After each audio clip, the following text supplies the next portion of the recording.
भाइयों एवं बहनों नमस्कार, सभी को प्रणाम।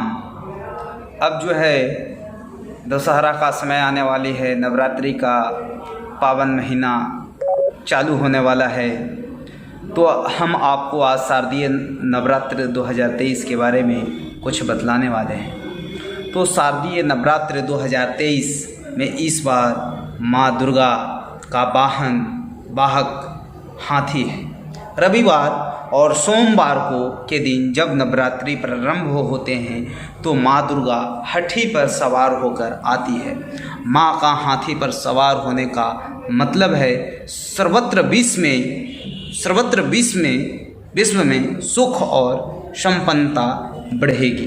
पूरे ब्रह्मांड में सुख और संपन्नता बढ़ने की संभावना अति ज़्यादा रहता है। तो अब इसके बाद हम कुछ आध्यात्मिक महत्व के बारे में बतलाते हैं कि नवरात्रि का आध्यात्मिक महत्व क्या है। पौराणिक कथाओं के अनुसार नवरात्रि की शुरुआत के पीछे अलग अलग कथाएं प्रचलित हैं और चलती आ रही हैं। राक्षसों के राजा महिषासुर ने स्वर्ग में देवताओं के खिलाफ युद्ध शुरू कर दिया था।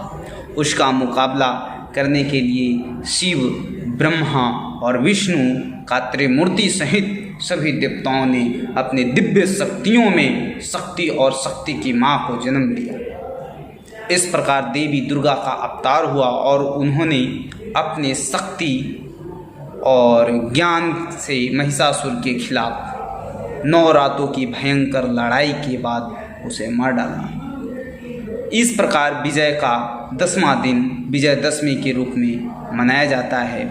बुराई पर अच्छाई की जीत होती है, इसीलिए दशहरे त्यौहार को मनाया जाता है। भगवान राम सीता को लंका में कैद से छुड़ाने के लिए रावण के खिलाफ युद्ध शुरू करने वाले थे। युद्ध शुरू करने से पहले राम ने देवी दुर्गा की पूजा की और उनका आशीर्वाद लिया। पूजा के लिए उन्हें 108 कमल चाहिए थे। गिनती पूरी करने के लिए जब राम अपनी एक आँख को हटाने वाले थे तो देवी दुर्गा प्रकट हुई और उन्हें अपनी दिव्य शक्ति का आशीर्वाद दिया। उस दिन राम ने युद्ध जीत लिया था और इसीलिए इसे विजयदशमी के रूप में भी जाना जाता है। कहा जाता है कि हिमालय के राजा दक्ष की बेटी उमा नवरात्रि के दौरान उस दिनों के लिए घर आती है। उमा ने भगवान शिव से विवाह किया और यह त्यौहार उनके घर पर आने के रूप में और जश्न के रूप में भी मनाया जाता है। अब है नवरात्रि में देवी दुर्गा के 9 रूपों में उनकी आराधना की जाती है। तो शैलपुत्री, प्रथम ब्रह्मचर्नी, चंद्रघंटा, कुष्मांडाता, स्कंदमाता, कात्यायनी षष्ठी के दिन, फिर कालरात्रि सप्तमी को दिन, महागौरी अष्टमी को दिन, सिद्धिदात्री नवमी को दिन और विजयदशमी को दशहरा मनाया जाता है। अब इसके नवरात्रि के अनुष्ठान के बारे में कुछ बता रहे हैं कि पूजा की 9 रातों के दौरान देवी दुर्गा की पूजा शक्ति के रूप में की जाती है। तो पहले 3 दिनों के लिए शक्ति की देवी के लिए होते हैं। अगले 3 दिनों में उनकी पूजा लक्ष्मी के रूप में किया जाता है और धन की देवी, और अंतिम 3 दिनों में उन्हें सरस्वती के रूप में पूजा की जाती है, जिन्हें ज्ञान की देवी के रूप में संसार में पूजा किया जाता है।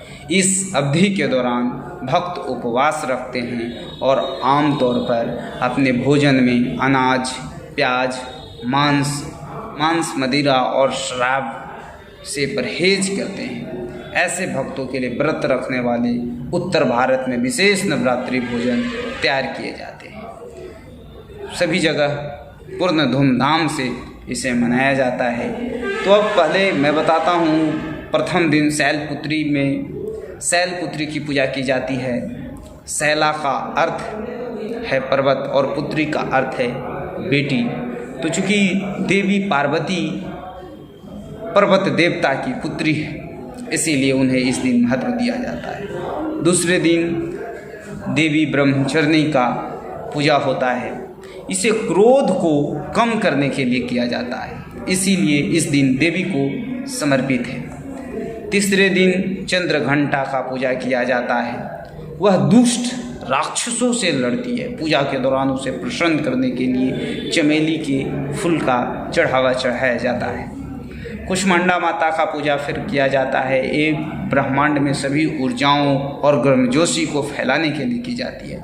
फिर स्कंद माता का किया जाता है। वह उग्र और प्रेम करने वाली है, इसीलिए उनका फिर पूजा करते हैं। कातिनी षष्ठी के दिन शांतिपूर्ण वैवाहिक और पारिवारिक जीवन व्यतीत करने के लिए उस दिन हम लोग उनसे प्रार्थना करते हैं। काल रात्रि के दिन जो है सबसे बड़ा विनाशकारी अवतार है और भगवान शनि पर शासक करती है, इसलिए उसका हम करते हैं। इसके अष्टमी महागौरी का पूजा यहाँ कुमारी कन्याओं के लिए समर्पित एक विशेष कार्यक्रम होता है। इस दिन को महाअष्टमी या महादुर्गाष्टमी के रूप में भी जाना जाता है।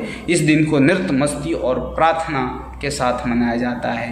फिर जो है नवमी तिथि को सिद्धिदात्री के रूप में मनाया जाता है। वह सभी इच्छाओं को पूरा करने के लिए शक्तिशाली है और इसीलिए 9वां दिन उन्हें समर्पित है। इसके बाद 9 दिनों की प्रार्थना के बाद 10वां दिन विजयदशमी के लिए अलग रखा जाता है। एक दिन जब जीवन में नई चीज़ें शुरू हो सकती है, इसे विद्यारंभ भी कहा जाता है। यह एक ऐसा आयोजन जहाँ बच्चों को शिक्षा की दुनिया से परिचित कराया जाता है। सिंदूर खेला विजयदशमी पर अनुष्ठान का एक महत्वपूर्ण हिस्सा है।